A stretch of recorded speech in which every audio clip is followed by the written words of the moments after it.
Chhaava movie क्योंकि विकी कौशल, अक्षय खन्ना, रश्मिका मंदाना, आशुतोष राणा से सजी हुई, जो सिनेमाघरों में छावा का धावा जो बरकरार था, जो शनिवार और इतवार को 44 और 40 करोड़ का बिजनेस करती है, वीकेंड में 100 से एबव इंडिया नेट कलेक्शन में कलेक्शन करती है, वही मूवी मंडे और ट्यूसडे को इसका कलेक्शन निकल कर आया 18.5 करोड़ रुपीस आएंगे।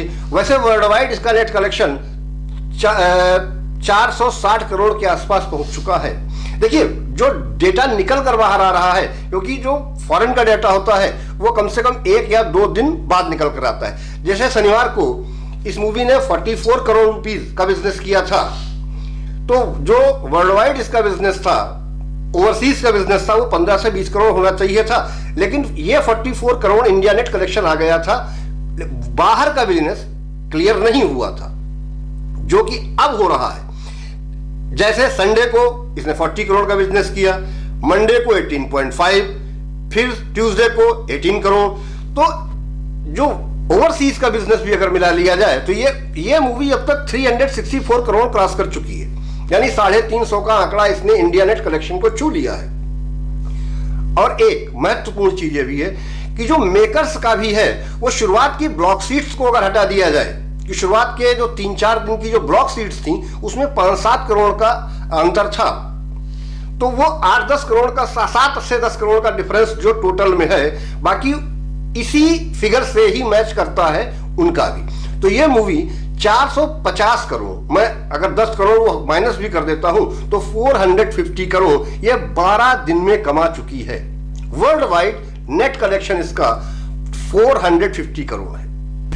पुष्पा 2 मूवी का जो ओवरऑल इंडिया नेट कलेक्शन है वो लगभग 1200 करोड़ प्लस है, क्योंकि 811 से 814 करोड़ के बीच में हिंदी बेल्ट का इसका कलेक्शन है, और 426 से 430 करोड़ के बीच में इसका तमिल, तेलुगु, मलयालम और कन्नड़, इन 4 भाषाओं में। ये मानता हूं कि पुष्पा 2 अपनी रीजनल लैंग्वेज में फ्लॉप हो गई। उसका रीजन यह है कि 500 करोड़ के बजट में बनने वाली मूवी अपने ही रीजनल लैंग्वेज में 500 करोड़ को क्रॉस नहीं कर पाती है। ऑन द अदर हैंड वो हिंदी बेल्ट में जंप मारते हुए 800 प्लस कमाती है। अब अगर छावा को पुष्पा 2 को क्रॉस करना है तो उसे 815 करोड़ तक पहुंचना पड़ेगा, क्योंकि अभी वर्ल्ड वाइड की बात मैं नहीं कर रहा हूं, मैं इंडिया नेट कलेक्शन की बात कर रहा हूं। तो इंडिया नेट कलेक्शन में ये छावा 365 करोड़ है, और अभी इसको दूने से अधिक का सफर तय करना है। भाई, सोमवार मंगलवार हो गया, बुध बृहस्पति, इन 2 दिनों में अगर ये मूवी 30 से 35 करोड़ भी निकालती है तो ये 400 करोड़, मैंने देखिए पहले भी कहा था कि ये 400 करोड़ फ्राइडे आने से पहले टच कर लेगी। बहुत छोटा छोटा पकड़ के चलता हूं मैं, बहुत बड़ी नहीं कहता हूं कि मैं 800 पहुंचेगा, 1200 पहुंचेगा, क्योंकि देखिए समय के अनुसार चीजें बदलेंगी, मूवीज नई भी आएंगी, उनका भी प्रभाव पड़ेगा, ठीक है। और जो लोग देख चुके हैं, जो वर्ड ऑफ माउथ, जो इसको पब्लिसिटी मिली है, वो वास्तविकता में जितने नेगेटिव क्रिटिक्स आए, मैंने भी कुछ चीजें कमियां निकाली इसमें, मैं ये नहीं कह रहा हूं कि मैंने नहीं किया, लेकिन मैंने ये नहीं कहा कि आप मूवी देखने मत जाएं। मैंने हमेशा यही कहा कि आप मूवी जाइए, देखिए, और तब मेरे रिव्यू को सुनिए, और तब जज कीजिए कि मैं कहना क्या चाहता हूं, क्या कमी है। मैंने किसी की एक्टिंग में तो कोई कमी निकाली ही नहीं, मैंने एक्टिंग पर इसे 10 on 10 दिए थे, 10 on 10 दिया था मैंने। और दूसरी, जो इसके युद्ध के सीन हैं, जितने भी फाइट सीन्स हैं, उनको भी मैंने 10 on 10 दिया था।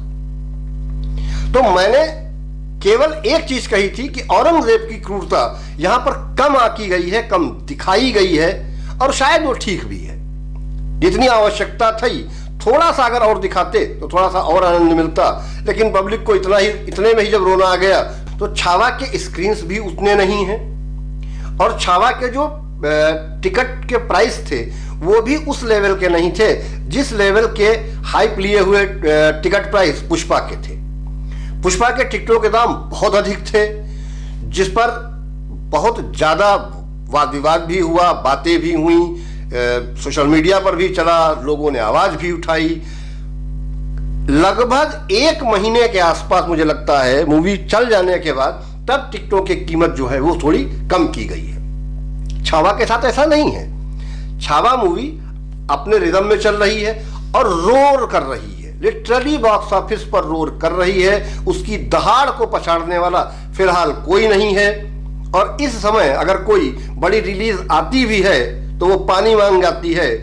कई मूवीज सामने आई और चली गई, उनका तो पता भी नहीं है कब आई कब गई, कहीं कोई अता पता किसी का नहीं है। लेकिन छावा अपनी एक्टिंग, अपनी सशक्त कहानी और जो पिक्चराइजेशन है, वीएफएक्स है, बीजीएम है, मैंने कहा था कि थोड़ा सा म्यूजिक अगर और अच्छा होता, जिसे हम बीजीएम भी कह सकते हैं, अगर वो थोड़ा सा और बेहतर होता, जो कि ए आर रहमान का होने के बावजूद भी उस लेवल तक नहीं पहुंचा है जिस लेवल का म्यूजिक या बीजीएम जो हम ए आर रहमान जैसे से डायरेक्टर से उम्मीद करते हैं, म्यूजिक डायरेक्टर से। खैर, अब तो मूवी भी बन चुकी है, आ चुकी है, चल भी रही है, दहाड़ भी रही है, नोट भी छाप रही है, रप्पा रप्पा करके 400 करोड़ी क्लब में। इसी फ्राइडे से पहले ये तय है कि इंडिया नेट कलेक्शन में फ्राइडे से पहले ये मूवी 400 करोड़ का क्लब हासिल कर लेगी। अगर ऐसा होता है तो नो डाउट ये अगले कुछ दिनों में 500 और 600 करोड़ के क्लब की ओर भी बढ़ेगी और लोगों की आशाएं और आकांक्षाएं भी दिखेंगी। और जो जिन्होंने इस पर पैसा लगाया है वो भी इसी आशा से चलेंगे कि भाई मेरी 110-120 करोड़ की बनी हुई मूवी, हाँ ये कह सकते हैं कि यार इसे कहते हैं कमाई, कि भाई उसने 110-120 करोड़ में मूवी बनाई, अगर वो 600 करोड़ पहुंचती है तो 5 गुना, मतलब 4 गुना विशुद्ध मुनाफा, ये प्रॉफिट होता है। जैसे मुंजिया बनी 10 करोड़ में और कमाया उसने 110 करोड़। अब अगर देखा जाए तो छावा पुष्पा 2 से कहीं आगे है, क्योंकि पुष्पा 2 500 करोड़ में बनती है और 1200 करोड़ प्लस कमाती है। पुष्पा 110 से 120 करोड़ में बनती है और अब तक 365 करोड़ कमा चुकी है, यानी एग्जैक्टली 3 टाइम्स तो वो पहुंच चुकी है। तो ऐसे में मुनाफा जो होता है इसी को कहते हैं व्यापारी। व्यापारी वो है जो कम पैसा लगाकर और ज्यादा मुनाफा कमा ले। अगर 500 करोड़ लगाकर 1000 करोड़ बनाया है या 1000 करोड़ लगा के 1500 करोड़ कमाया है तो उसे बहुत बड़ा नहीं कहा जा सकता है। पुष्पा 2 के बारे में मैं ये कह सकता हूं कि उसने रिकॉर्ड तोड़े, बहुत बढ़िया काम किया, पब्लिक को बहुत एंटरटेन किया, लेकिन in the sense of profit Pushpa उस लेवल पर नहीं पहुंची, क्योंकि वो अपनी ही रीजनल लैंग्वेज में अपनी कमाई निकालने में असफल रही। छावा के साथ ऐसा कुछ नहीं है, वो हिंदी भाषा में है और हिंदी भाषियों को क्या, पूरे हिंदुस्तान को, और स्पेशली जो महाराष्ट्र का अगर पुराना मैप उठाकर आप देखेंगे तो महाराष्ट्र है, गोवा है, कर्नाटक है, इन जगहों पर उसने अपनी विशेष छाप छोड़ी। इनकी कमाई भी दिखने लगी है, आंकड़े आने लगे हैं और यह आसास है कि यह मूवी आज भी 15 से 20 करोड़ के बीच में ही रुकेगी। बुधवार को 13वां दिन का कलेक्शन भी इसका अगर 15 से 20 करोड़ जाता है तो यह मूवी 380 से 385 करोड़ के इंडिया नेट कलेक्शन में पहुंचेगी। और एक दिन और मैंने क्या कहा कि अगर ये 35 करोड़ कमा लेती है तो ये मूवी 400 करोड़ में पहुंच जाएगी।